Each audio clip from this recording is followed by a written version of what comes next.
Okay guys, so here's an overview of how I did the machining process for the handles and the brass body.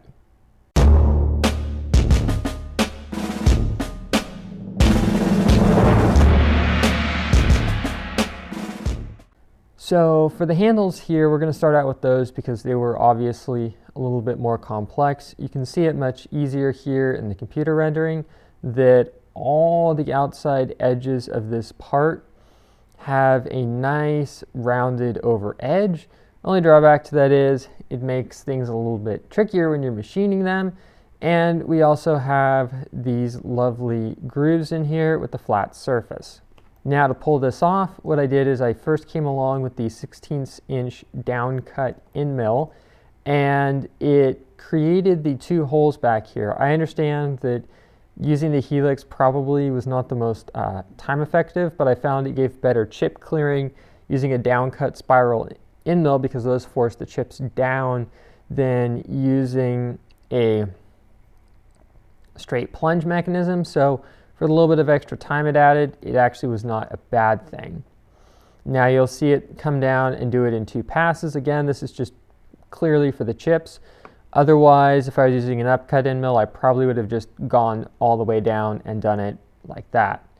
Now, being that my mill tops out at a sad 5,000 RPM, I was limited to about a 15 inch a minute cut rate, which is still pretty fast for a hole like that. I did set it up to go both ways. That didn't really matter with a 25,000 step over, 13.5 inches a minute the other way. Nothing too complex. Wood is pretty forgiving, and if this was metal, there's no way I could cut that fast, but it's wood, so it did fine. So while we still had the 16th inch end mill in there, we came along and did a full depth cut around the part. Obviously, like I said, chip clearing was a little bit of an issue, being that the chips were being forced down, but it was okay. You'll also notice that I had tabs around the part.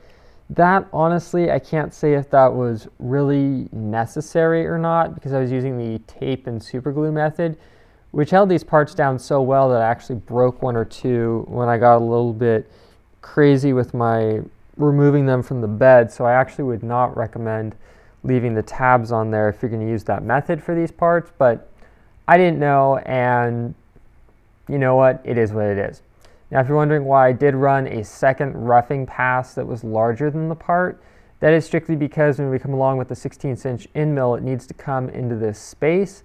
And I was trying to make sure that it was actually going to be cutting into air, as the cut depth on the tool is not very thick, and my material was still a little bit thicker than the final part thickness. So I just wanted to make sure I wasn't going to have the body of the end mill rubbing up against the wood, creating a lot of load, potentially creating enough friction to cause a fire. I just wanted to avoid that, so that's the only reason why I did that. If I was able to plane the wood to within about, say, 5/1000ths of actual thickness, I would have just come around and done it in one pass, but, you know, I don't have a planer, so things are what they are.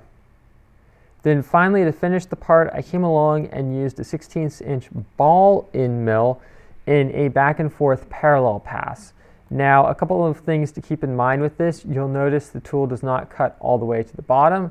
That's because, for the aforementioned reason, that the cutting depth on my tool is actually very short. It's a very stubby end mill, which I like, but it meant that if it was to go all the way down there, there was a significant risk of it rubbing.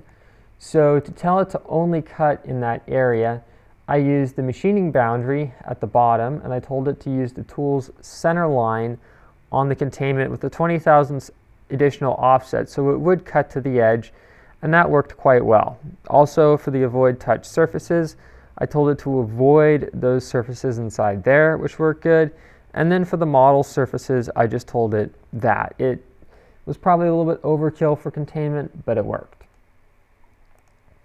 Now, when it came to machining this, it was a 30 inches a minute back and forth feed rate. That seemed to work pretty good, being that we were only stepping over 10,000ths of an inch. It meant that we really were not taking off that much material, and being it had a lot of travel to do, 30 inches a minute seemed to work pretty well on my slow spindled machine. Now you'll notice I also went both ways, and I didn't care if it was doing up-down milling. it's wood, and I really didn't have any problems with that. So that's how I went about knocking out the wood parts. Let's jump on over to the brass parts. First of all, you'll notice that I have the warning here on the contour. It's just telling me that a lead out was dropped due to linking constraint. Pretty much that just means that the area inside was so tiny that it physically could not conduct a proper lead out move without crashing into the part. Really, the straight line is not necessary. You just need an arc in and an arc out in a situation like this, so no real big deal. Now, I know the best method to do this would have been to drill it, but I didn't happen to have a 0.2 diameter drill or any collets that could hold something like that. So I just opted to machine it using the 1/8 inch Destiny Tool Viper. The cutting feed rate was set to 15, which is probably a little bit fast for a hole of that size, just because of the way the machine moves, but it's a keyring hole, so it does not need to be anything perfect.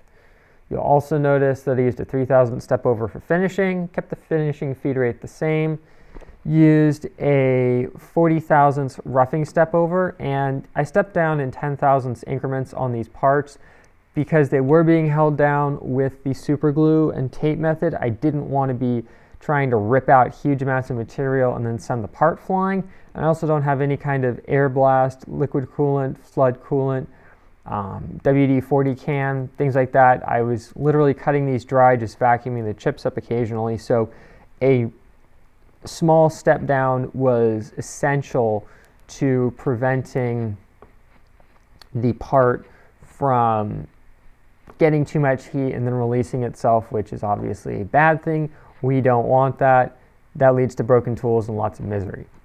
Now for the entry ramp, I did use a 1/2 degree helix, strictly because of the tiny area it was in. If I used anything like a 1 degree ramp, it would have just been going down way too fast in my opinion. And like I said, a drill would have been faster to do this, but being I don't have a tool changer, it just made more sense to mill it in the machine. Now when it came to the outer contour of the part, I used the same ramping in technique over a straight plunge.